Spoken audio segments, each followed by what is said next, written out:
എനിക്ക് 5 ഏക്കർ ഭൂമിയാണുള്ളത്.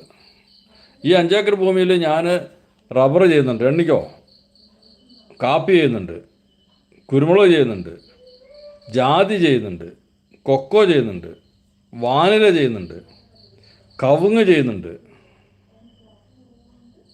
ഫലവൃക്ഷങ്ങൾ ചെയ്യുന്നുണ്ട്, മീൻകുളമുണ്ട്,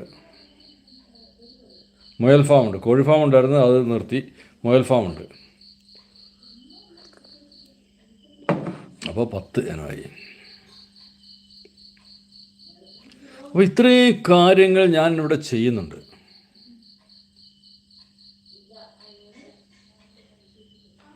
പിള്ളേരെ, അതിൻ്റെ ഗുണം എന്താണെന്ന് വെച്ചാൽ എനിക്ക് ഒന്നിൽ പഴുത്ത ഒന്നിൽ കിട്ടും. ഓക്കെ, റബ്ബർ ഷീറ്റിന് വില കുറഞ്ഞു എന്ന് പറഞ്ഞ് റബ്ബർ മുഴുവൻ വെട്ടിക്കളഞ്ഞു കഴിഞ്ഞാൽ സംഭവം നടക്കില്ല.